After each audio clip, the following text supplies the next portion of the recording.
नमस्कार, मैं सचिन यादव। आप सभी मित्रगणों को गणतंत्र दिवस की ढेर सारी बधाई और शुभकामनाएँ।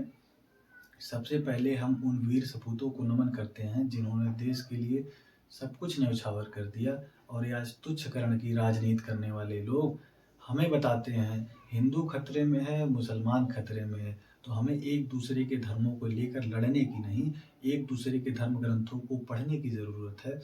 तब हमें समझ में आएगा कि सभी धर्मों का मूल तो एक ही है और ये जिस खतरे की बात कर रहे हैं वो तो वास्तव में खतरा है ही नहीं। खतरा है हमारे शिक्षण संस्थाओं पर, खतरा है हमारे संवैधानिक संस्थाओं पर, जिन्हें एक-एक करके उसे खत्म करने का प्रयास किया जा रहा है। खतरा है हमारे संविधान पर, जिसे बनाने के लिए डॉक्टर भीमराव अम्बेडकर जैसे महान लोगों ने वर्षों तक संघर्ष किया और इसे बदलने का प्रयास किया जा रहा है। आपको बता दें कि संसद के पास संविधान संशोधन की शक्ति है, संविधान पुनर्लेखन की शक्ति नहीं है। संविधान लेखन की शक्ति संविधान सभा के पास थी। संविधान सभा के पास थी और इसे जब-जब ऐसे परिवर्तनों की बात होगी तो हम लोग विरोध करेंगे। हम लोग विरोध करेंगे, गांधी को मारने वाले गोडसे की विचारधारा का विरोध करेंगे। हम विरोध करेंगे, मनुस्मृति का विरोध करेंगे जो समाज में असमानता बनाए रखना चाहती है। यदि ये सब परिवर्तन करने के लिए हम सभी भारतीयों को सड़क से लेकर संसद तक संघर्ष करना पड़े तो यह हमारे लिए सौभाग्य की बात होगी, क्योंकि यह लड़ाई जनहित के लिए है, स्वहित के लिए नहीं। आपको बता दें कि हाँ, संविधान को बनाने वाले हमारे पुरखे थे और इसे बचाने का काम हमें करना होगा। तो डॉक्टर भीमराव अम्बेडकर की विचारधाराओं का खुलकर विरोध कर रहे हैं। डॉक्टर भीमराव अम्बेडकर ने देश में विधान बनाया ताकि सभी लोग एक देश में एक होकर रहें और इस स्वार्थ की राजनीति करने वाले देश में कट्टरता फैला रहे हैं ताकि उनका राजनीतिक करियर बना रहे। डॉक्टर भीमराव अम्बेडकर और महात्मा गांधी की विचारधाराओं का विरोध करने वाले लोग पहले उनके विचारधाराओं को समझने लायक तो हो जाओ।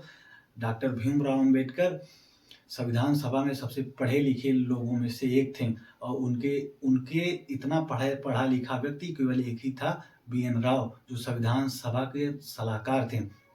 डॉक्टर भीमराव अम्बेडकर संविधान सभा में बनाई गई समस्त समितियों में सबसे प्रमुख समिति जो थी वो प्रारूप समिति, ड्राफ्टिंग समिति, उनके मुखिया के तौर पे थे। और आजकल के लोगों के पास क्या डिग्री है जग जाहिर है। हमें खुशी है कि भारत चंद्रमा पर पहुंचने वाला चौथा देश बन गया, लेकिन हमें यह भी देखना होगा कि ग्लोबल हंगर इंडेक्स में भारत 127 देशों में 105वें स्थान पर है।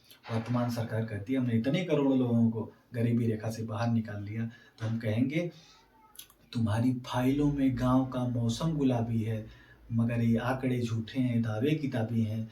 प्रधानमंत्री जी तो अडानी अंबानी के विकास को देश का विकास बताते हैं। आप देश की आर्थिक स्थिति का अंदाजा अंबानी अडानी के बिल्डिंगों से न लगाइए। आप उन गरीब लोगों के झोपड़ियों से लगाइए जिनके पास खाने को नमक और पीने को साफ पानी तक नहीं है।